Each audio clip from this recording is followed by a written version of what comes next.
Hello दोस्तों, तो हम लोग एनसीईआरटी 10th क्लास का फर्स्ट चैप्टर का थर्ड पार्ट देखने वाले हैं। अगर आप पार्ट 1 और पार्ट 2 आप वहां से आप देख चुके हो तो आप वहां से जाकर देख सकते हो, ठीक है। तो वहां से आपको समझ में आएगा चीज़ें कि कहां से क्या क्या करना है। तो यहाँ पास हम लोग देख चुके थे, यहाँ तक हम लोग ऑलरेडी कर चुके थे। तो पार्ट 1 और पार्ट 2 आप जाके देख लो ताकि बेसिक आपको समझ में आए, क्योंकि चीज़ें थोड़ा सा पीछे से कॉम्प्लिकेटेड होते आएंगे। तो जब पार्ट 1 और पार्ट 2 आप बेहतर ढंग से किए रहोगे तो पार्ट 3 आपको समझ में आएगा। और यहाँ से बहुत सारे क्वेश्चन आप देखोगे एग्जाम में बनने वाले हैं। इजी है। रासायनिक अभिक्रिया मेनली लोग छोड़ देते हैं इसको, तो आपको करना ज़रूरी है, क्योंकि एग्ज़ाम में अगर आप एग्ज़ाम साइंस अगर बेहतर करना चाह रहे हो तो आपको एनसीईआरटी करना ही पड़ेगा, क्योंकि ये एनसीईआरटी से ही क्वेश्चन उठा के एग्ज़ाम में दिया जाता है। तो आपको करना ही पड़ेगा, कोई उपाय नहीं है। उसके अलावा और दूसरा बुक और प्रैक्टिस कर सकते हो। एनसीईआरटी एक बार कर लो तो आपका साइंस बेहतर हो जाएगा। तो चलिए हम लोग इसको क्रियाकलाप को देखते हैं। क्रियाकलाप से भी क्वेश्चन पूछ देता है, तो आपको क्रियाकलाप करना ही पड़ेगा, कोई उपाय बचा नहीं है। तो हम लोग यहाँ तक देख चुके थे। इसमें है बेरियम हाइड्रोक्साइड लीजिए और 1 ग्राम अमोनिया क्लोराइड लेकर दोनों को मैच करवाना है, और फिर देखना है कि प्रणाली को महसूस कीजिए कि उसमें क्या हो रहा है। अगर गर्म हो रहा है तो उष्मा छेपी होगा, अगर ठंडा होगा तो उष्मा शोषी होगा, यानी एनर्जी देना पड़ेगा।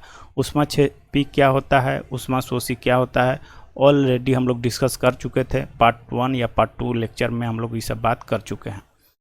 तो चलिए हम लोग इसको देखते हैं। बेरियम ऑक्साइड हाइड्रोक्साइड का फार्मूला क्या होगा, तो BaOH के होल 2 हो जाएगा। और उसके बाद फिर अमोनिया क्लोराइड है तो NH4Cl अमोनिया क्लोराइड हो जाएगा आपका। ये दोनों को रिएक्शन करवाएंगे तो हमको बेरियम क्लोराइड मिलेगा।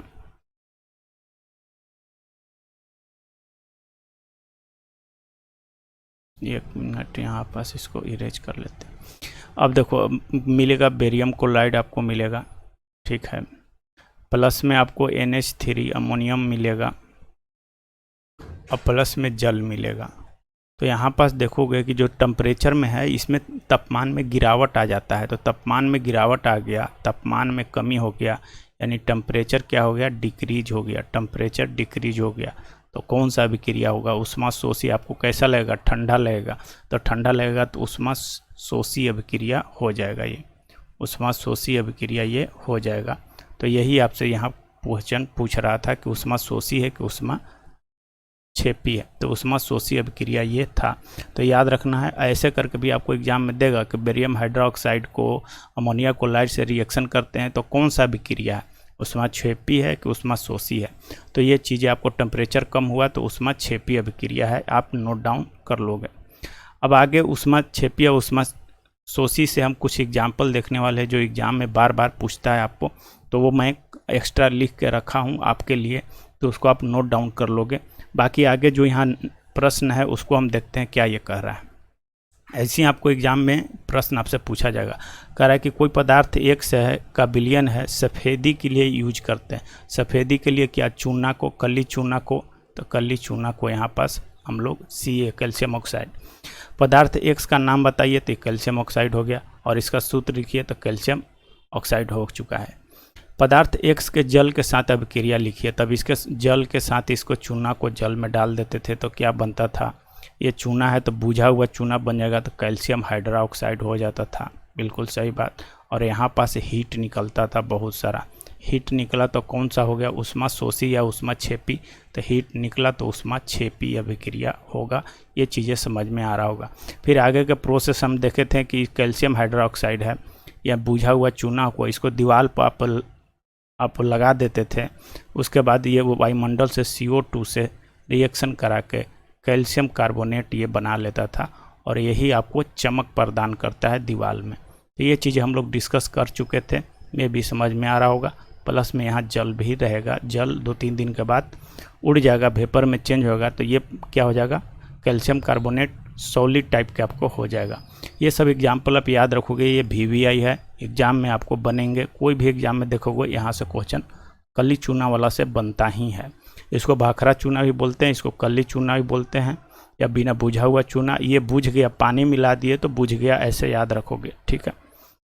बाकी हम देखते हैं यहाँ पास उष्मा शोषी और उष्मा छेपी से संबंधित कुछ प्रश्न जो एग्जाम्पल है आप इसको नोट डाउन कर लोगे।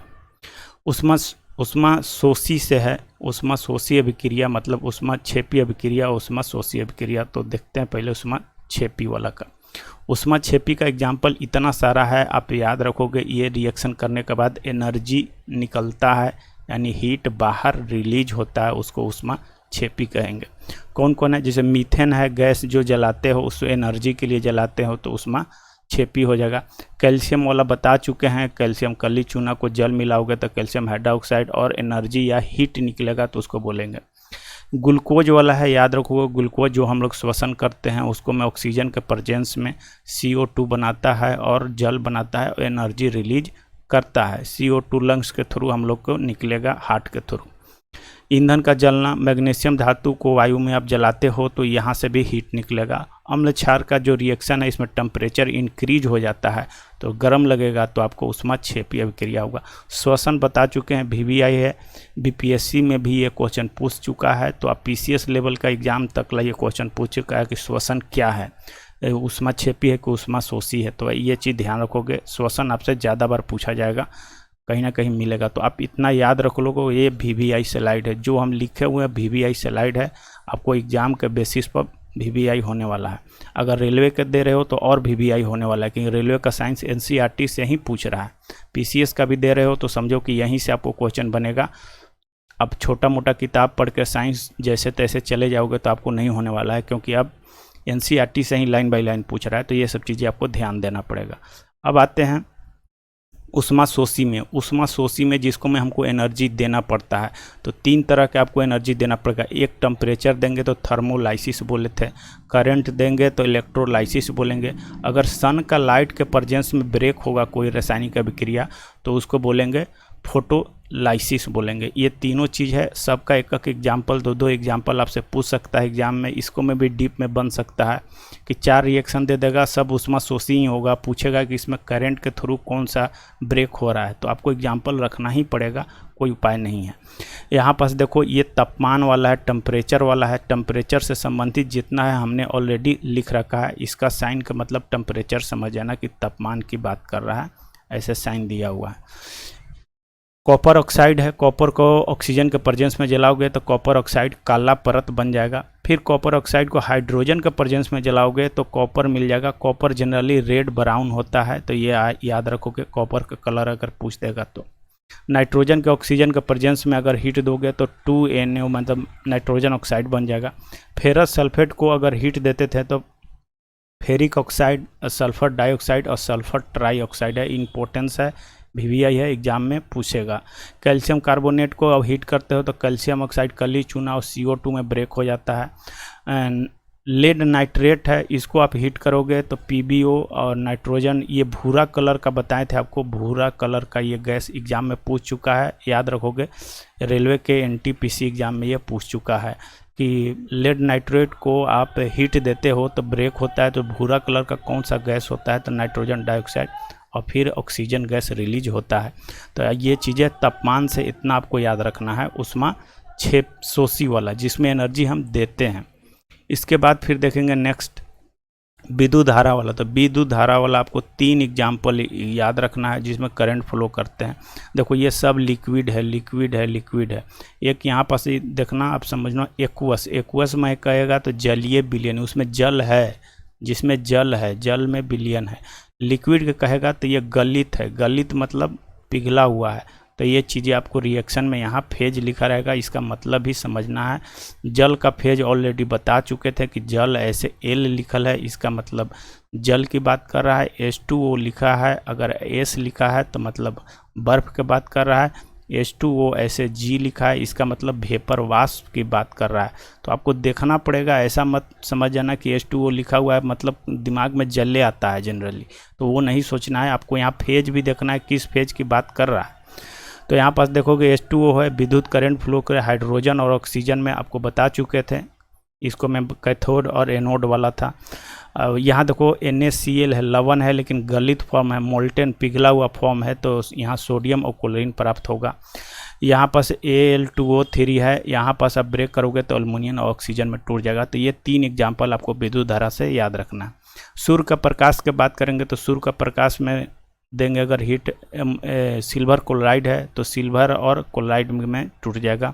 सिल्वर ब्रोमाइड है, अगर इसको ऑक्सीजन के ये सूर्य के प्रेजेंस में प्रकाश में सिल्वर और ब्रोमीन में ये टूट जाएगा। तो ये चीज़ें आपको ध्यान रखना है।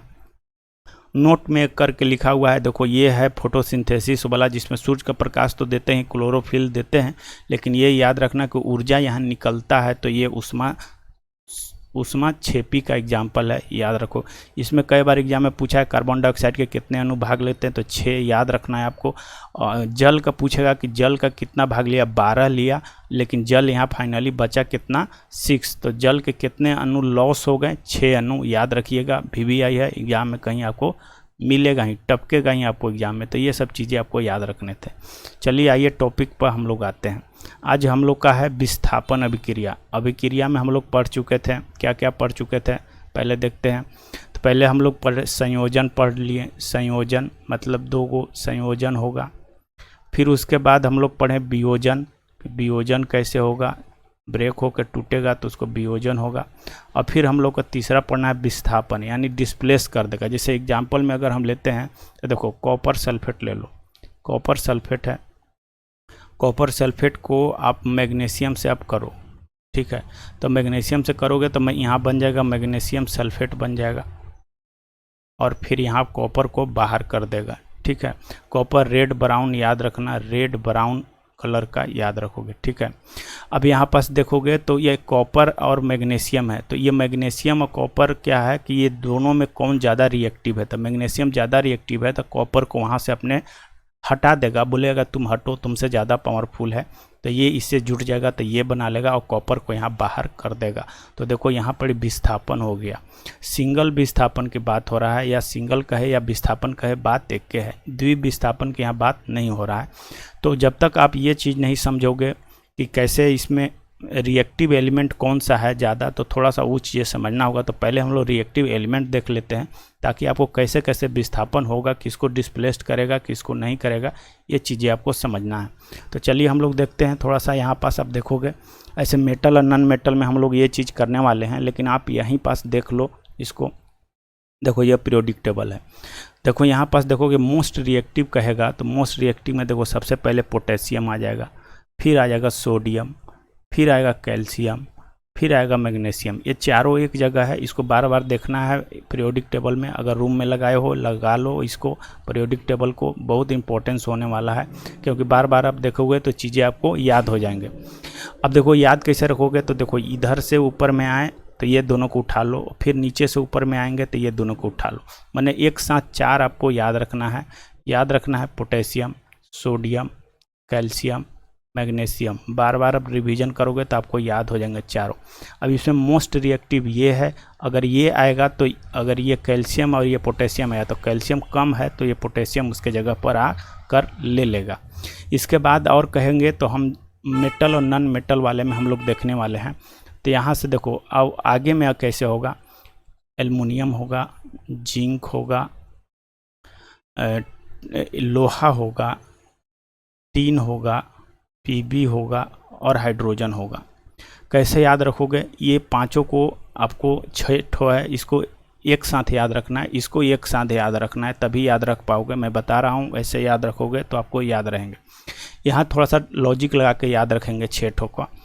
ए से जेड तक, ए से जेड तक फिन से पढ़ना है, ए से जेड तक फिन से पढ़ना है, ए से जेड तक फिन से पढ़ना है, ऐसा करके याद रखोगे। ये 6 आपको लॉजिक है, 1-2 बार आप प्रैक्टिस करोगे तो आपको याद हो जाएंगे। मैं भी चीज़ आपको समझ में आ रहा है। ए से जेड तक फिन से पढ़ना है, ऐसे करके। इसके बाद फिर जो बचेगा उसके बाद नीचे से याद रखोगे चारों को। नीचे की बात करेंगे तो यहाँ पास आ जाएगा AU सोना, फिर AG, फिर HG। देखो AG HG एक साथ ऐसे, और फिर यहाँ पास कॉपर। तो मैं भी आपको ये चारों 3 पार्ट में करके हम बताए हैं। पहला पार्ट में ये याद रखना है, दूसरा पार्ट में ये लॉजिक से, और तीसरा पार्ट में ये। तो फिर आपको याद रहेंगे। यहाँ से भी बहुत सारा क्वेश्चन बनेगा, इसी में से दे देता है कौन रिएक्टिव ज़्यादा है, कौन कम है, ज़्यादा सोडियम। ये चारों तो याद रहेंगे, लेकिन इधर नहीं लोग याद रखते हैं, लेकिन क्वेश्चन कैसे भी पूछ सकता है। तो ये VVI था, समझ में आया होगा। चलिए हम लोग आते हैं अपने टॉपिक पर।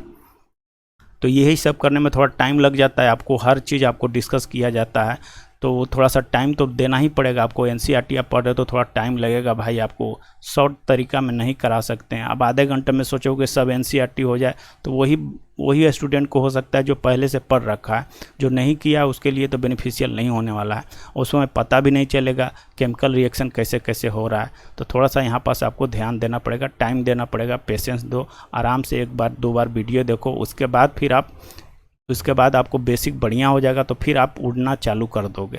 जब तक बेसिक नहीं होगा कैसे रिएक्शन हो रहा है, कौन रिएक्टिव एलिमेंट है, वैलेंसी क्या है, तो चीज़ें कॉम्प्लिकेटेड आपके लिए हो जाएंगे।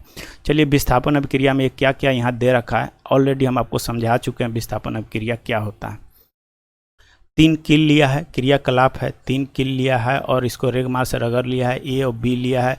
कॉपर सल्फेट के विलयन में इसको दे देखो, ये ब्लू कलर का कॉपर सल्फेट का कलर कभी पूछ देवे तो ब्लू याद रखना। इसमें 2 लोहा इसमें डाल दिया है, इसको 20 मिनट के पश्चात दोनों किलो को कॉपर सल्फेट विलयन से बाहर निकालिए, तो उसके बाद क्या होगा ये चीज़ आपको कह रहा है। आगे में कह रहा है कि ए और बी कॉपर सल्फेट के विलयन के नीले की तीव्रता की तुलना कीजिए। कॉपर सल्फेट के विलयन में डूबे किलो की रंग की तुलना बाहर रखी किलो से कीजिए। 3 लिया था, एक बाहर में कील ऐसे रख दिया है, 2 अंदर में रख दिया है और इसे कह रहा है कंपैरिजन करके बताइए क्या होने वाला है। तो चलिए हम लोग देखते हैं आगे में क्या क्या चीज़ें होने वाला है। देखो यहाँ पास ये है अंदर में जो था कॉपर सल्फेट के अंदर में है, तो अब देखो यहाँ पास कॉपर है जी, ठीक है, कॉपर सल्फेट है। अब खुद से रिएक्शन करवाओगे और फिर यहाँ पास लोहा है। तो हम लोग क्या पढ़े थे, ए से जेड तक फिन से पढ़ना है में भी ये चीज़ें याद हो गया होगा। ए से जेड तक ये मेरा बनाया हुआ लॉजिक है, कहीं से कॉपी किया हुआ नहीं है, तो आप इसको ऐसे याद रख सकते हो। उसके बाद फिर नीचे से चलेंगे ए you, A ji, H G और फिर सी यू। अब देखो यहाँ पास ये Fe है और ये कॉपर है, दोनों में कौन रिएक्टिव है, देखो तो सबसे ज़्यादा ऊपर वाला ज़्यादा रिएक्टिव होगा, नीचे वाला कम होगा। यहाँ से ऐसे आ रहे हैं तो सबसे कम रिएक्टिव सोना होगा। इसको मैं बात करें तो ये रिएक्टिव एल्युमिनियम होगा। तो यहाँ देखो लोहा ये है, लोहा यहाँ है और फिर कॉपर यहाँ है, तो ये दोनों में कौन ज़्यादा रिएक्टिव है, लोहा ज़्यादा रिएक्टिव है जी। यहाँ से ऊपर में जाएंगे तो बढ़ेगा, ठीक है, रिएक्टिव ज़्यादा होगा। पावरफुल ये है, पावर समझ लो पावरफुल है, ऐसे करके आप याद रख सकते हो। कॉपर यहाँ है तो लोहा के पास ज़्यादा पावर है, तो कॉपर वाला का कहेगा कि तुम अपना वहाँ से साइड हटो, हमको आने दो, तो ये रिएक्शन करेगा तो लोहा सल्फेट के साथ जुड़ देगा तो FeSO4 हो जाएगा और कॉपर बाहर में निकल जाएगा। में भी ये समझ में आ रहा होगा, यही रिएक्शन हुआ। तो देखो यहाँ कॉपर सल्फेट ब्लू था, अब यहाँ तो फेरस सल्फेट बन गया, तो इसका कलर बदल जाएगा कि नहीं, ये विलयन जो है इसमें कलर फेरस सल्फेट आ गया तो इसका कलर चेंज हो जाएगा। और ये कॉपर जो बचा, ये लोहा के जो कील था, ये कील था, इस कील पे जाके यहाँ पर अटैच हो जाएगा, तो ये हो जाएगा आपको देखो इसका कैसा कलर हो जाएगा, थोड़ा सा कॉपर सल्फेट के विलयन का नीला रंग मलिन हो जाएगा, तो यहाँ पास कॉपर है तो ये पीला टाइप का हल्का कील हो जाएगा रिएक्शन करके। में भी समझ में आ रहा होगा आपको चीज़ें। यहाँ पास वही है जो आपको रिएक्शन बताएं, देखो यहाँ लोहा है, यहाँ कॉपर सल्फेट है, यहाँ फेरस सल्फेट बना, यहाँ कॉपर बाहर में बना। यही कॉपर जाके दूसरे ताम जो कील था, ये जो मान ली कि कील था, ये कील पर जाके चिपक गया इसके साथ, तो इसको कलर चेंज कर देगा। दूसरे तत्व में कॉपर सल्फेट के विलयन को विस्थापित कर दिया या हटा दिया, इस अभिक्रिया को विस्थापन की अभिक्रिया कहते हैं। में भी चीज़ें समझ में आ रहा है और बहुत सारा एग्जाम्पल यहाँ दिया हुआ है और एग्जाम्पल हम लोग समझेंगे।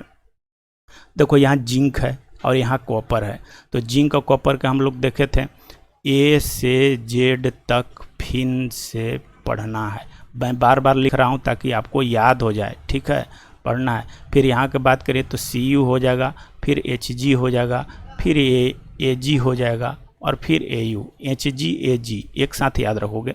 अब यहाँ पास देखो जिंक है, जिंक यहाँ पास है, ठीक है, ज़्यादा पावरफुल है।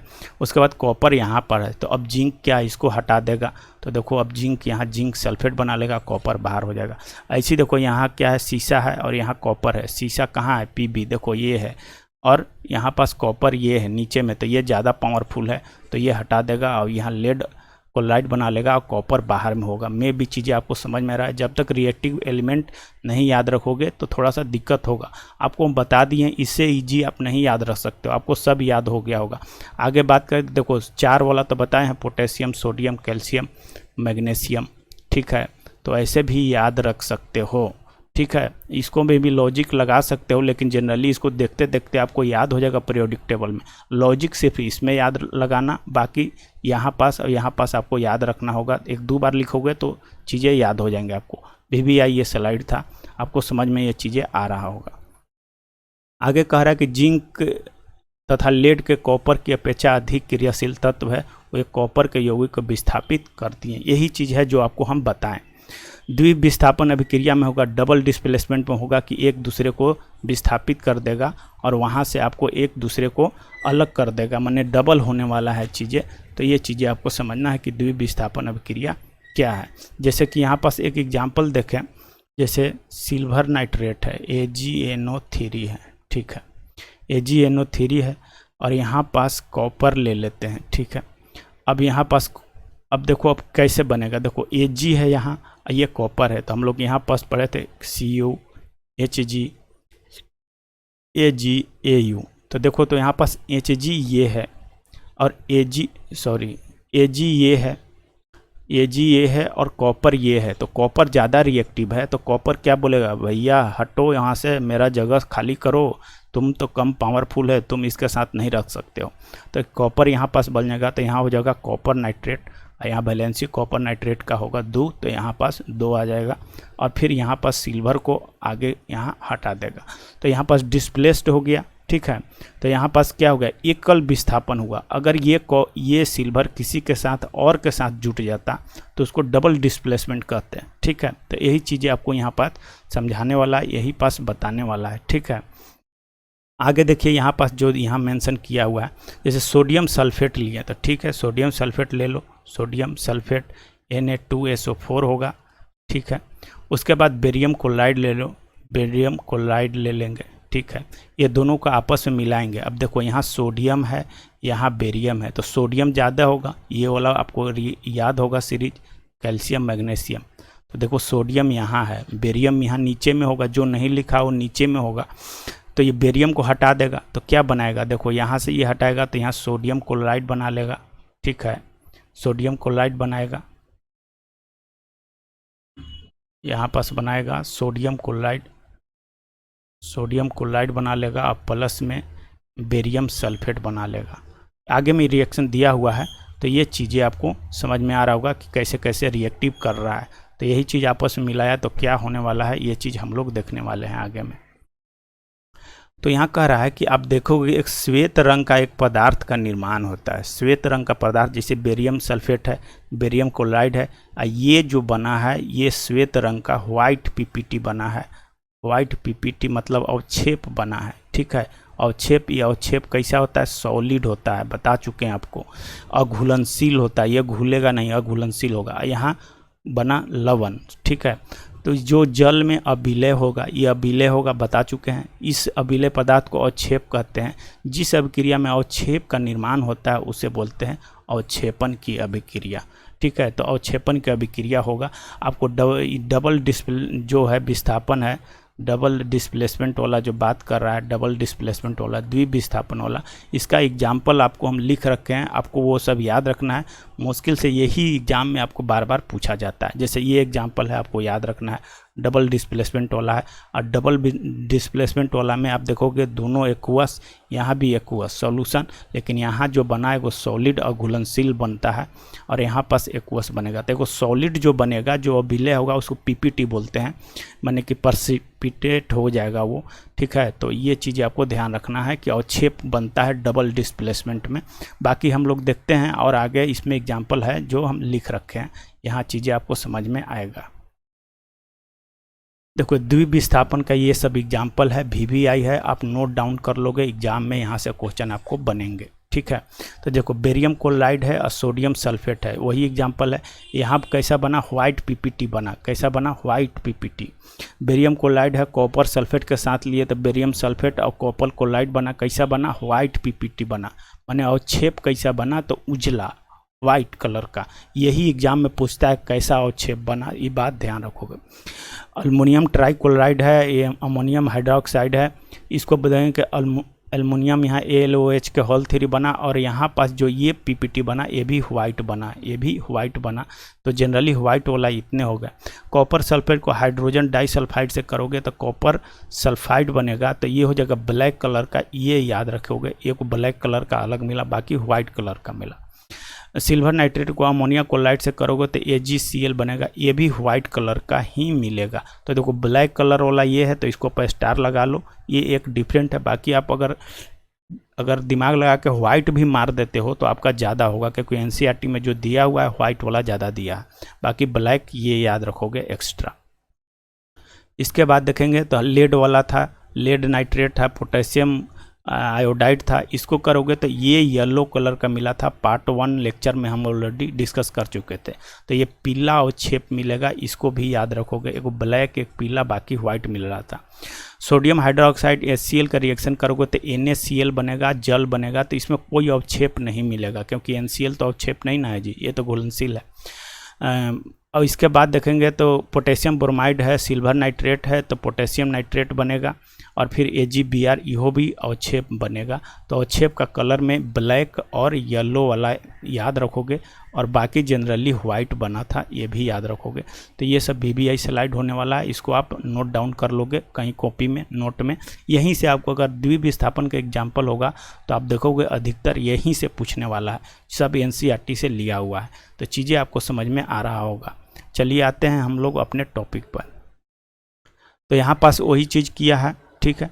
यहाँ पर द्विविस्थापन की क्रिया में एक चीज़ समझना कि जिन अभिकारकों, देखो ये अभिकारक है और ये उत्पाद है, ये सब उत्पाद है। तो जिसमें कह रहा है कि जिन अभिकारकों के बीच में आयन का आदान प्रदान होगा, आयन का एक्सचेंज होगा। जैसे कि यहाँ देखो, यहाँ सोडियम है तो सोडियम के प्लस 1 आयन हुआ, और यहाँ क्लोरीन के प्लस 1 आयन हुआ, तो यहाँ +1 -1 तो आयन का एक्सचेंज हुआ। बेरियम के पास 2 होगा, सल्फेट के पास +2 होगा, यहाँ +2 होगा, इसके पास -2 और 4 जाएगा। तो क्या हो जाएगा, दोनों एक्सचेंज आयन के किया ना, इसमें भी एक्सचेंज आयन के किया। तो यहाँ पास कहेगा कि जिन अभिकारक के बीच आयनों का एक्सचेंज होता है, आदान प्रदान होता है, उसको द्विविस्थापन कहते हैं। में भी चीज़ें आपको समझ में आ रहा होगा। विस्थापन वाला में कहेगा तो सिर्फ एक आयन का एक्सचेंज हुआ था, बाकी एक फ्री रह गया था। में भी चीज़ें आपको समझ में आ रहा होगा। आगे में आते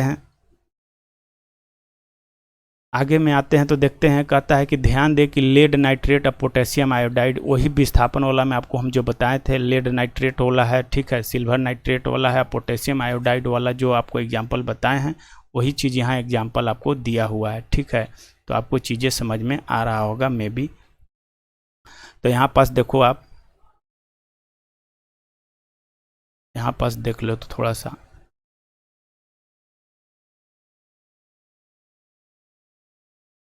हाँ, तो यहाँ पास देखो आप, ये चीज़ें वही था जो आपको हम डिस्कस किए। यहाँ पास ये सिल्वर नाइट्रेट था प्लस पोटेशियम आयोडाइड था। तो यहाँ पास क्या बना, पोटेशियम नाइट्रेट बना, और यहाँ पास आपको बन गया ये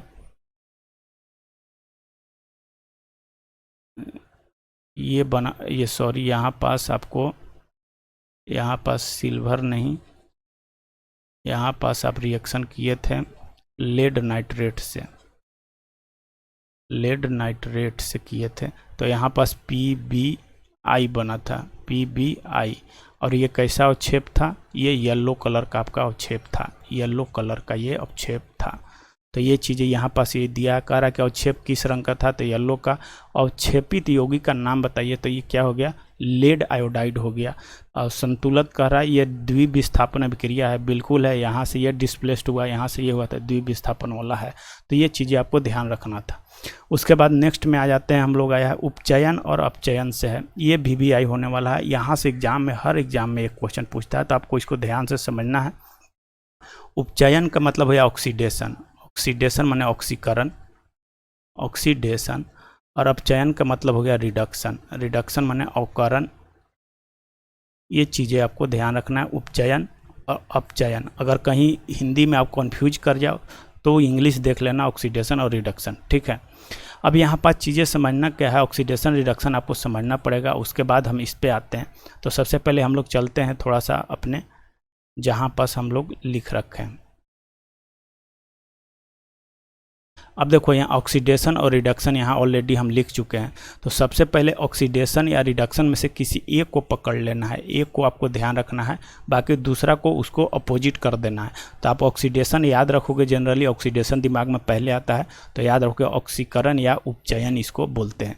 ऑक्सीडेशन में ऑक्सीजन का जुटना होगा, बिल्कुल सही बात है, और हाइड्रोजन का हटना होगा, हाइड्रोजन आयन का हटना, ऑक्सीजन का जुटना, ये चीज़ आप याद रखोगे। और लॉस ऑफ इलेक्ट्रॉन हो जाएगा ऑक्सीडेशन। बाकी इधर वाला आप उसको उलट दोगे, यहाँ ऑक्सीजन का जुटना तो यहाँ हो जाएगा हटना, यहाँ हाइड्रोजन का हटना होगा तो यहाँ हो जाएगा जुटना, यहाँ लॉस ऑफ इलेक्ट्रॉन है तो गेन ऑफ इलेक्ट्रॉन हो जाएगा। ये चीज़ें आपको इतने ही याद रखना है, मेनली इस तीनों पर फोकस करोगे, ठीक है। अब देखो होगा क्या, जैसे कि यहाँ कॉपर है, यहाँ पास एग्जाम्पल ऑलरेडी डिस्कस कर चुके हैं। एक्चुअली हुआ क्या था कि लैपटॉप शट डाउन एक्चुअली हो गया, तो 2-3 बार हम रिकॉर्ड किए लेक्चर, लेकिन हो नहीं पाया, तो उसी में ये चीज़ किया हुआ है। तो देखो यहाँ कॉपर है, यहाँ ऑक्सीजन है। अब कॉपर के साथ ऑक्सीजन का जुटना तो क्या होगा, ऑक्सीडेशन होगा। अब जब भी ऑक्सीडेशन, अब पूछे रिडक्शन किसका हुआ, तो अभिकारक के तरफ देख के आपको बताना है, इधर उत्पाद के तरफ देख के नहीं बताना है, ये बात ध्यान रखिएगा।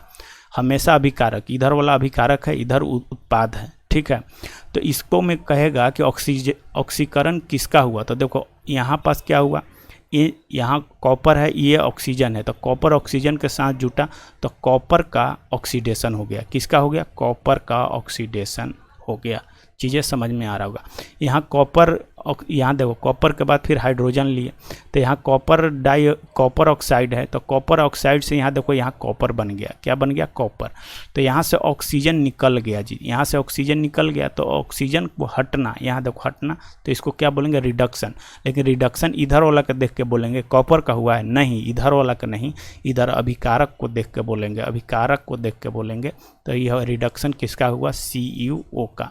यहाँ देखो यहाँ हाइड्रोजन है, अब हाइड्रोजन में यहाँ पास देखो हाइड्रोजन से इधर क्या बना, जल बना, ठीक है। इसको देखो, अब हाइड्रोजन में ऑक्सीजन जुटा है, देखो ऑक्सीजन का जुटना क्या होगा, ऑक्सीडेशन होगा। तो किसका होगा, ये जल का होगा कि हाइड्रोजन का होगा, अब बताओ। तो अभिकारक को देख के बोलते हैं, तो हाइड्रोजन का हो गया क्या, ऑक्सीडेशन। में भी चीज़ें समझ में आ रहा होगा। हमेशा अभिकारक के तरफ देख के बोलिएगा, उत्पाद क्या बना उससे कोई लेना देना नहीं है। हाँ, सिर्फ उत्पाद में देखना है कि क्या जुटा क्या हटा, इससे उत्पाद का आपको करना है। तो ऑक्सीडेशन रिडक्शन करने के लिए बार बार पूछता है, ये चीज़ें आप ध्यान रखिएगा। हम लोग आते हैं अपने फाइनल टॉपिक पर जहाँ हमको करना है। अब देखो यही चीज़ें हैं, यहाँ पास क्या किया कि कॉपर को ऑक्सीजन के प्रेजेंस में हीट दिया तो कॉपर ऑक्साइड बन गया। अब ये काला परत चढ़ गया। फिर कॉपर ऑक्साइड को हाइड्रोजन में टेम्परेचर दिया तो उसमें क्या होगा, सोशियो अभिक्रिया होगा ना, टेम्परेचर आप दे रहे हो। तो यहाँ पास देखो कॉपर हो गया और यहाँ पड़ी हाइड्रोजन हो गया। यहाँ देखो कॉपर के साथ ऑक्सीजन जुटा तो ये ऑक्सीडेशन हो गया। यहाँ देखो कॉपर के साथ ऑक्सीजन यहाँ से हट गया तो ये क्या हो गया, रिडक्शन हो गया। और यहाँ हाइड्रोजन के साथ जुटा तो ये ऑक्सीडेशन हो गया। यही चीज़ यहाँ पास मेंशन किया हुआ है। आगे वही चीज़ आपको बता रखा है कि जब किसी पदार्थ में ऑक्सीजन की वृद्धि होती है तो कहते हैं कि उसका उपचयन हुआ है। उपचयन मतलब क्या हो गया, ऑक्सीडेशन हो गया है। जब अपक्रिया में किसी पदार्थ का ऑक्सीजन का लॉस होता है तो कहते हैं कि अपचयन यानी रिडक्शन हुआ है, ये ऑक्सीडेशन है। ठीक है, तो ये चीज़ें आपको समझ में आया होगा। और बहुत सारा एग्जाम्पल हम लोग देखने वाले हैं जिससे होगा। देखो यही चीज़ समझा रखा है। कॉपर ऑक्साइड को हाइड्रोजन से, देखो कॉपर से यहाँ ऑक्सीजन निकल गया तो ये हो गया रिडक्शन, और यहाँ हाइड्रोजन के साथ ऑक्सीजन जुट गया तो यह ऑक्सीडेशन। और किसी में ऑक्सीडेशन और रिडक्शन दोनों हो रहा है तो उसको बोलेंगे रिडॉक्स रिएक्शन, अभिक्रिया दोनों।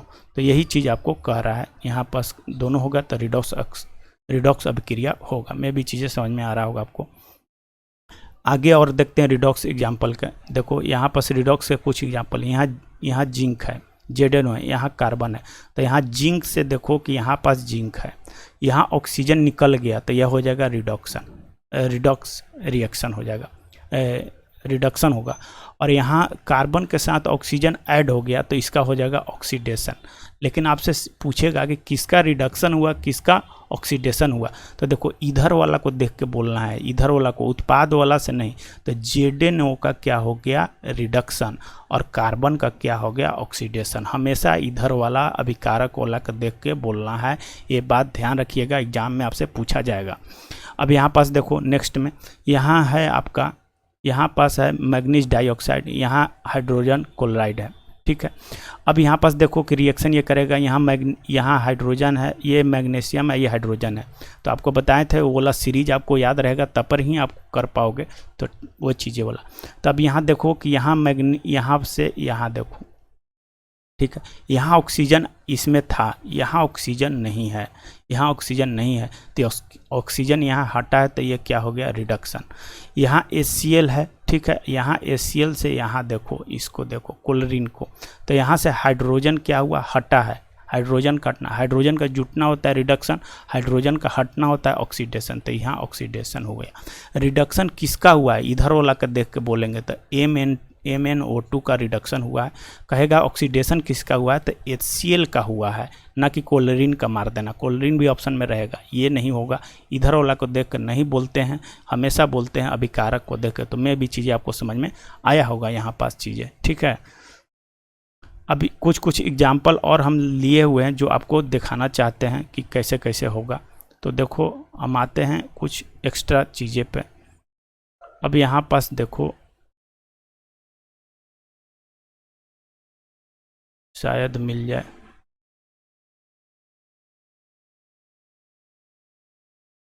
नहीं है शायद, चलो यहीं पास समझो। और जैसे यहाँ पास एक दिया है कि उदाहरण को आप समझ सकते हैं, अभिक्रिया में पदार्थ का उपचयन तब होता है जब ऑक्सीजन की वृद्धि होती है, हाइड्रोजन का ह्रास होता है। वही चीज़ समझा रखा है जो आपको हम बताए हैं, इसको आप खुद से पढ़ सकते हो। ध्यान दीजिए, एक चमकदार ज्वाला के साथ मैग्नीशियम रिबन को वायु में, अब मैग्नीशियम है जी, ठीक है, इसको वायु में तुम जला रहे हो, ठीक है, तो श्वेत पदार्थ बनेगा, ये हम लोग डिस्कस कर चुके थे। तो मैग्नीशियम ऑक्साइड बन जाएगा, ठीक है। उसके बाद क्या होगा कि यहाँ पास क्या होगा, मैग्नीशियम ऑक्सीजन से मिल गया, तो मैग्नीशियम ऑक्सीजन से मिल गया, तो यहाँ पास देखो कि ऑक्सीजन का एडिशन हुआ है, तो यहाँ पास मैग्नीशियम का क्या हुआ, ऑक्सीडेशन हो गया। तो ये चीज़ें आपको समझना था, यही दिया हुआ है। आगे में हम देखेंगे कि अब यहाँ पास दिया हुआ है कि उपचयन अभिक्रियाओं का प्रभाव, माने ऑक्सीडेशन ऑक्सीकरण का। ऑक्सीडेशन होता है बहुत सारा, जैसे संक्षारण है, जंग लगना है, तो ऑक्सीडाइज हो जाएगा, उसके साथ ऑक्सीजन जुट जाएगा। इसमें वही चीज़ दे रखा है, इसमें मेनली आपको याद रखना है कि ऑक्सीजन के साथ ऑक्सीडाइज हो जाता है कोई भी पदार्थ ऑक्सीजन के साथ ऑक्सीडाइज हो जाता है, मतलब वो ऑक्सीजन उसके साथ ऐड हो जाता है, उसी को बोलते हैं संक्षारण, ठीक है।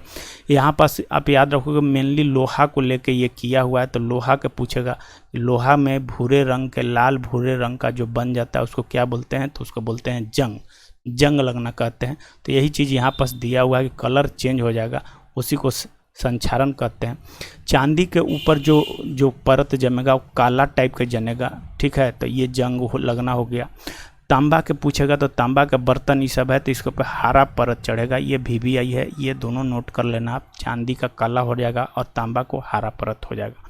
अब बात करते हैं लोहा के, तो लोहा वाला आप याद रखोगे, यहाँ पास लोहा वाला रिएक्शन नहीं दिया है, लेकिन आपको हम यहाँ बस बता दे रहे हैं। देखो होगा क्या, जैसे ये लोहा है, ठीक है, और वायुमंडल में ऑक्सीजन है जी, प्लस में जल भी है, तो जल का मात्रा कितना होगा, X ले लेते हैं, कितना भी हो सकता है। अब ये रिएक्शन करेगा, ठीक है, ये रिएक्शन करेगा तो यहाँ बना लेगा फेरिक ऑक्साइड Fe2O3, इंटू में जल कितना लिए थे वो चीज़ छोड़ दो, प्लस में ये चीज़ें आपको बना लेगा, ये प्रोडक्ट बना लेगा, इसी को बोलते हैं जंग। ये कलर कैसा हो जाएगा, तो इसका कलर हो जाएगा लाल भूरा। ये लोहा के बात कर रहा है, लाल भूरा। चांदी के बात करेगा तो काला बता चुके हैं, कॉपर का कहेगा तो बर्तन अगर कहेगा तो उस पर हरा परत चढ़ जाएगा।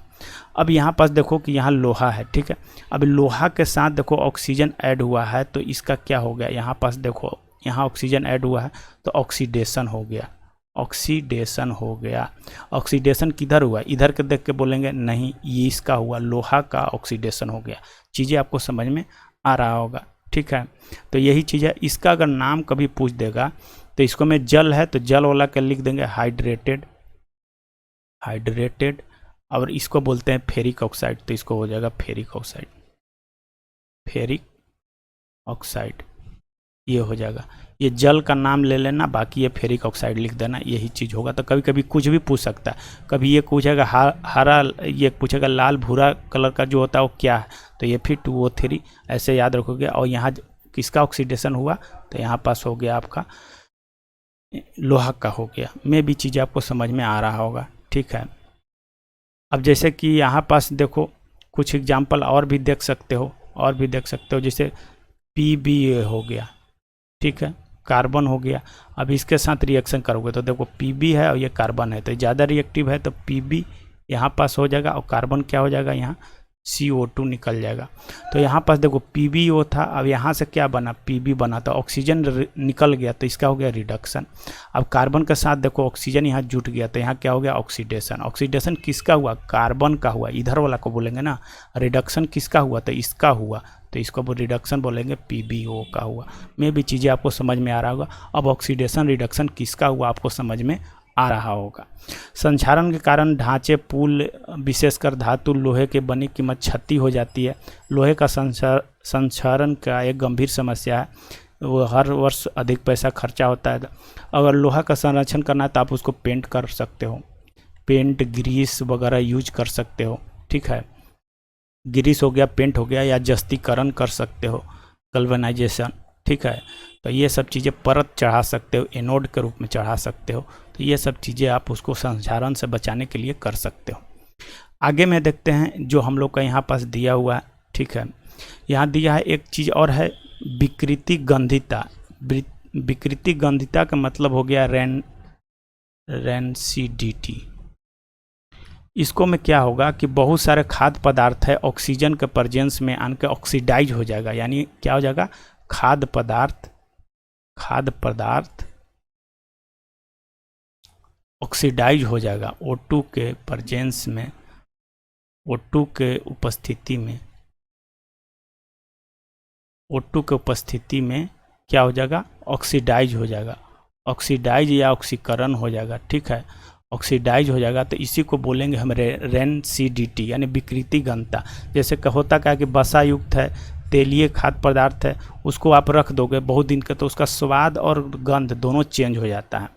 जैसे ये वही एग्जाम्पल बता रखा है कि गंध में बदल जाता है, यही चीज़ है।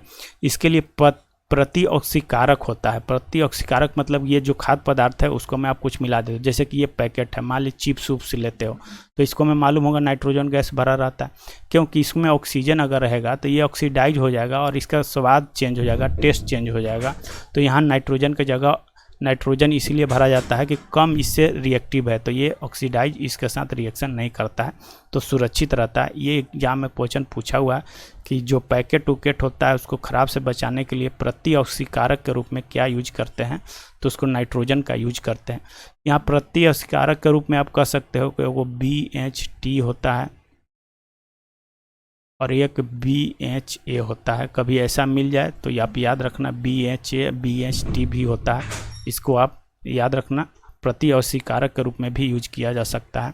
और फिर क्या कर सकते हो, आप फ्रीज में रख सकते हो, फिर प्रकाश को भोजन से, सूर्य के प्रकाश से दूर रखो। यही सब प्रोटेक्शन है जिससे आपको ख़राब ना हो सके, जो जनरली घर में होता है वही चीज़ आपको यहाँ पास चीज़ें आपको ध्यान रखना है। तो मैं भी चीज़ें ये में समझ में आया होगा कि ऑक्सीडाइज हो जाता है, ठीक है।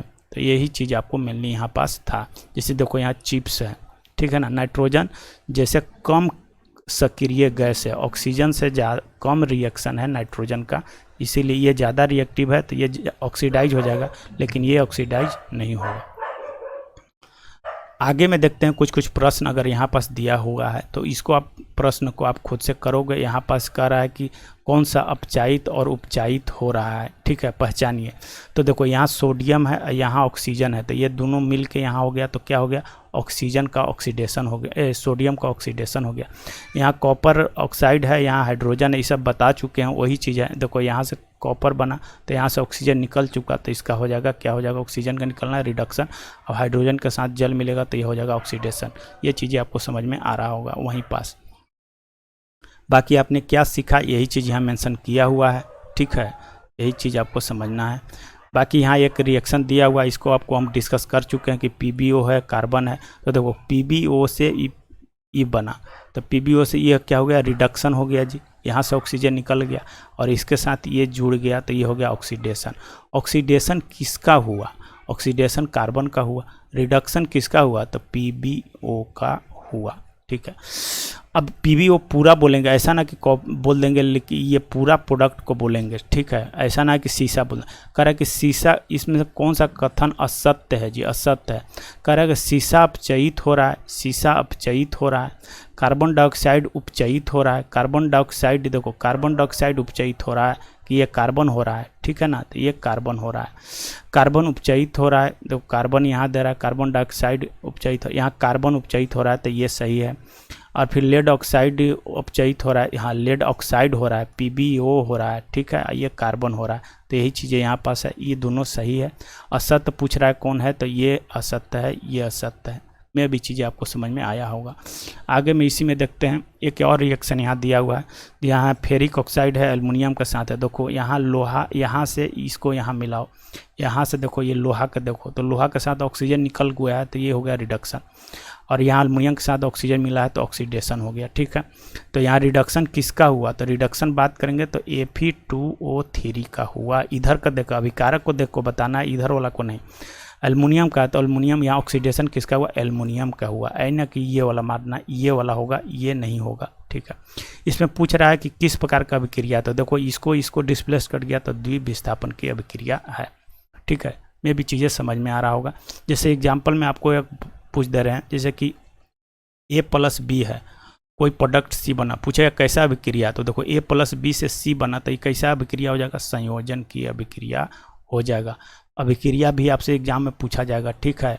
अब देखो जैसे यहाँ पास देखना X + Y है प्लस A + B है, ठीक है, यहाँ बना XAB + YB बना। अब कहेगा कैसा संयोजन है, तो देखो X के साथ यहाँ जुड़ गया A और Y के साथ है B, तो ये कैसा होगा, द्विविस्थापन अभिक्रिया होगा, द्विविस्थापन अभिक्रिया होगा। चीज़ें समझ में आ रहा होगा।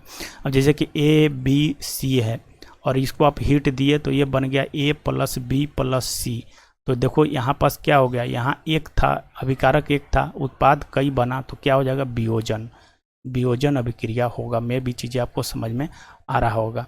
जैसे यहाँ पर X + Y है और प्लस में यहाँ पास A है और यहाँ पास बना XA बना + Y हो गया, तो देखो इसके साथ ये जुड़ गया, Y को हटा दिया तो ये हो गया विस्थापन, एकल विस्थापन या विस्थापन बोलो, विस्थापन, ठीक है।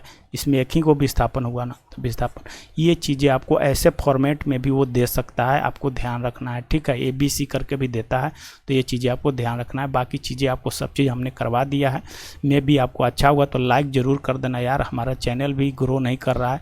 आप लोग क्या कर रहे हो, आपको हम अपने तरफ से बढ़िया कंटेंट दे रहे हैं, फिर भी आगे नहीं बढ़ पा रहा है। बताओ, लाइन बाय लाइन कर रहे हैं, क्रियाकलाप भी करवा रहे हैं, डिटेल में करवा रहे हैं, जहाँ जो समझ में आ रहा है वो चीज़ भी कर रहे हैं। तो इसको सब्सक्राइब कर लो यार, चैनल इधर उधर भाग जाएगा, तो आप इसको कर लो। बहुत सारे चीज़ें सेट प्रैक्टिस भी हम लोग करने वाले हैं, तो एक्सपीरियंस से आपको मिलेगा। देखो पढ़ने के लिए सब कोई पढ़ता है, लेकिन आपको कितना पढ़ना है जिससे आपका सिलेक्शन हो जाएगा, वो चीज़ें आपको बताने वाले हैं। तो हर चीज़ आपको से साथ शेयर करने वाले हैं, तो ये सब भी कर लो। अगर 9th-10th क्लास का कोई बच्चा भी देख रहा है तो आगे में फॉरवर्ड कर दो। अगर आप बताएं हम कि 10 नंबर ऑफ 10 स्टूडेंट अगर बोर्ड का कोई हो जाता है तो उसके लिए हम अलग से PDF वगैरह बना के भी आपको क्वेश्चन आंसर करवा देंगे, ताकि आपको बोर्ड एग्जाम में बढ़िया आपको समझ में आएगा। और एक नंबर भी आपको प्रोवाइड कर दिया जाएगा। आप कोई भी क्वेश्चन आपको हो, जहाँ डाउट हो किसी तरह का, तो आपको वहाँ पास क्वेश्चन आपको प्रोवाइड किया जाएगा। तो मैं भी आपको अच्छा लगा होगा तो आप इसको आगे में फॉरवर्ड कर देना। थैंक यू, आज के लिए इतना ही, धन्यवाद।